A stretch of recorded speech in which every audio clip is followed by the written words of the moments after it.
Hello everyone. I know I haven't been around in a while, but a recent life update has encouraged me to want to share my medical story. I am going to keep things scripted, however, because this could easily turn into a 3-hour video if I didn't. As a lot of you are at least a little familiar with, I have been struggling with unknown medical conditions for practically the entirety of my life and have been facing a nearly 14-year medical journey in an attempt to discover my diagnosis. The last time that most of you heard from me was when I decided to graduate high school a year early. It all happened very suddenly because the school didn't get the gears into motion until January, so I had just a few months to complete my entire senior year and shock everyone with the news. I'm sure a lot of people had assumed this was just me being an overachiever, but that's only somewhat correct. It's definitely what helped me succeed in accomplishing it. However, it was far from the real reason. I would have loved to stay and enjoy my senior year with all of my close friends. I just didn't think I'd be able to. My school attendance had always been an issue since kindergarten. I missed over half of kindergarten with medical absences and almost failed due to them. This continued on through every year of school. I never had enough time to be sick, and I would be completely forcing myself to class on countless occasions. It didn't matter how many medical excuses I brought in. I always had to fight the school system and truancy by the end of the year. My grades began to suffer along with it, as it became almost impossible for me to really concentrate. I always caught up on work and would do the best I could to teach myself what I missed, but by high school it became a little difficult to learn things like AP calculus at home. I was usually just counting down the seconds for the day to be over. School went from my favorite thing to being absolute hell for me, and when teachers and students didn't believe or even try to understand my issues, it just made things even worse. I became so sick by 11th grade that I honestly didn't believe I could pass my senior year. I was struggling more every day. The people who were close to me knew that I spent most of my time in and out of the hospital, trips to the ER and visiting practically every specialist at Children's Hospital, going through countless medical tests and examinations just to always be told that the results came back normal. By age 14, the doctors stopped believing in me as well. I was already 7 years into my medical journey at this time. I was facing average high school challenges on top of my medical conditions, and it had completely broken me down. I lost all optimism.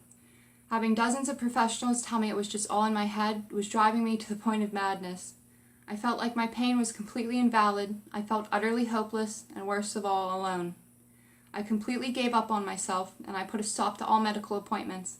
I couldn't get out of my head that I had already lost nearly a quarter of my lifespan to Western medicine, and I refused to waste any more time with it. So I went off to college, and I met so many amazing people and had a handful of life experiences, but my health was at its worst point around this time. Between high school graduation and the first semester of college, I had lost nearly half of my body weight. Normally, people would think this is great, and therefore that's the only reaction I ever get. Every time I run into someone from my past, I immediately hear, "Caitlin! Oh my God, you look so good!" Meanwhile, I have never felt worse in my life.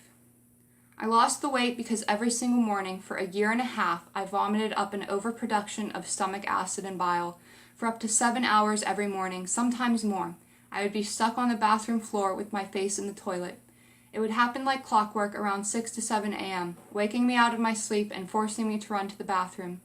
Eventually, the lining in my throat began to tear from the mass amounts of acidity, and I began vomiting up blood. My diet was reduced to bread and rice if I could eat anything at all. It didn't matter if I ate or not, though, I would still get just as sick. Let me explain a little bit of what I've been going through over the years. When I was born, I suffered from multiple ear infections a year and was heavily overdosed on antibiotics. This killed all the good bacteria in my gut. I started having an array of gastrointestinal issues, along with worsening seasonal allergies and frequent severe swelling of my tonsils. So at age 7, I got my tonsils and adenoids removed, and by age 8, I was seeing a gastroenterologist. My symptoms started snowballing again, and along with my stomach and sinus issues, my joints began progressively deteriorating. I would have constant joint pain and muscle fatigue. I began experiencing severe migraines accompanied by visual aura by 6th grade. Along with them came extreme dizziness and frequent near fainting. One time I fell to the floor while trying to return to my seat at a hibachi bar. That was fun. I started having more difficulty with bodily temperature control and sweating, which just caused even more social anxiety for me. Then heart palpitations and fluttering began occurring more frequently, along with chest pains, shortness of breath, wheezing, coughing. I started becoming hypersensitive to physical sensations such as touch, light, and sound, while losing strength in other senses such as smell and taste. Symptoms started becoming harder to explain. I felt disassociated and concentration became truly impossible. I was suffering from extreme brain fog. I'd had weird stabbing, electrical pains throughout random parts of my body. There's a long list of symptoms. I don't really want to get into detail with all of them. Every little thing I felt I could end up finding a name for, but the doctors could never find a reason for what was causing these things to happen. Based on all of my medical test results, I was a perfectly healthy young female, and nothing frustrated me more than hearing that, because here I am suffering 24 hours a day with no validation. By age 16, everything was chalked up to fibromyalgia, joint hypermobility, IBS, complex migraines, anxiety, things that couldn't be fully proven nor disproven, and they were never a satisfying enough answer for me. So I continued on my journey. It was clear to me that I had to figure this out on my own, especially when the doctors who had given up on me started to look at me and ask, "Well, what do you think it is?" So I had done endless hours of research during sleepless nights of my teenage years. I started researching into every organ and bodily system, learning how they function separately and together, trying to stumble across anything that I felt as though I might relate to, and then mentioning it to my PCP to be referred to whatever examination needed in hopes of diagnosis. I finally thought about the fact that neurology was one of the few medical areas that my doctors had yet to really dive deep into, and I already had a good basis of knowledge on the brain because it always fascinated me. So I immediately recognized that a few of my symptoms were autonomic related, such as my heartbeat, sweating, and digestion irregularities.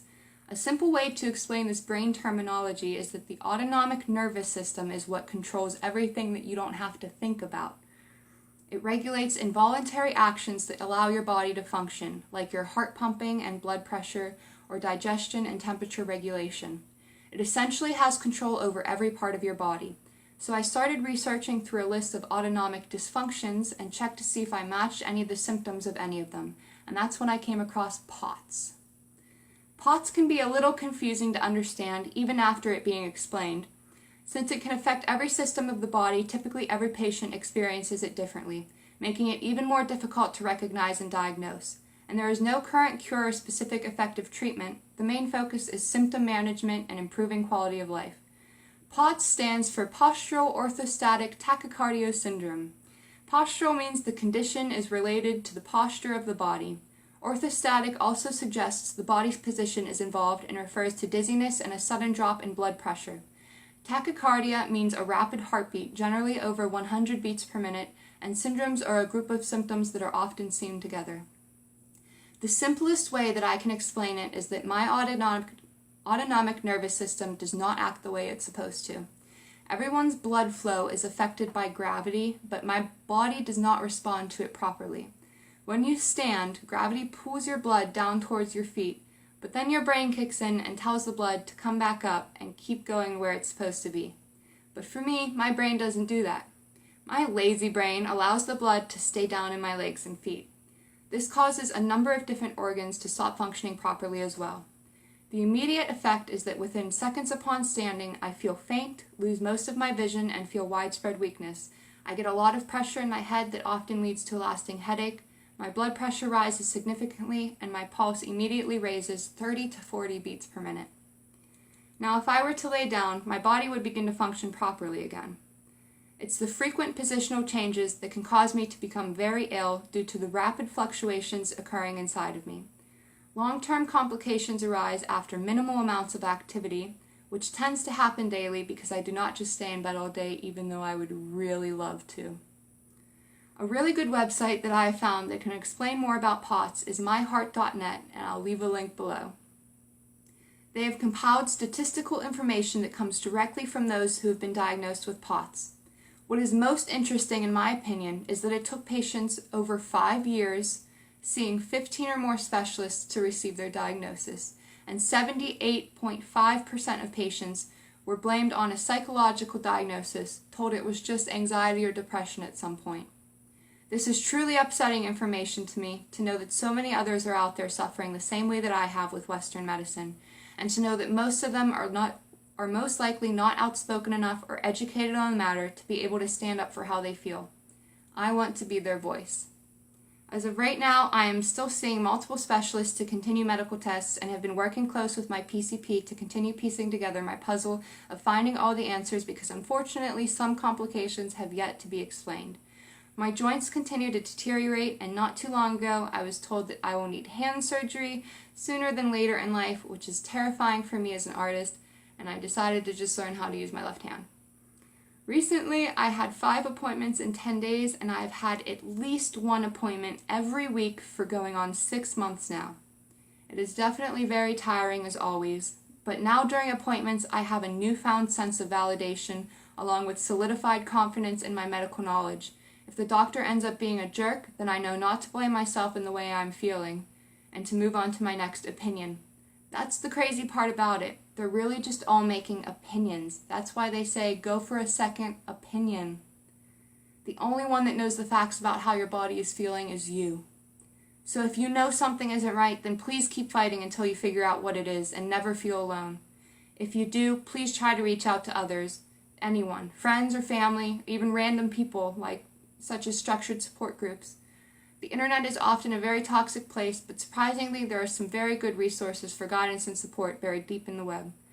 Something I have come across during my journey that has helped me better explain my situation to loved ones is called the spoon theory, which explains how everyday tasks can be very taxing on me. I'm not going to get into details with that now, but if people are interested, I can maybe make another video talking about that one day in the future. It kind of took me 3 months to make this video though, so I'm determined not to let the past 14 years of my suffering be for nothing. I've always felt as though my purpose is to help people, and I feel like I've been given a great opportunity to hopefully help a good amount of people. I want to start to spread awareness, not only to POTS, but to the many medical field flaws. Hundreds of thousands of people have suffered and even died from medical mistakes. I understand that mistakes happen, but it shouldn't happen that much when it's lives that are at stake. We need to be better, especially in the way that we act towards others. That goes for everyone everywhere, but especially if you're a medical professional who holds someone's entire world in your hands. Your attitude towards someone can end up being life-changing or traumatizing. I want to help everyone feel less alone by bringing them together and by making Western medicine a more understanding, compassionate, and inviting place. Hospitals need more hospitality. Some of you may have not known that any of this was happening because I've gotten so good at hiding how I feel over the years due to having no other choice. All I ask for is patience as I continue to slowly piece myself and my life back together. Also, please share this video with anyone you know who may be suffering through similar issues, and thank you all so much for your time.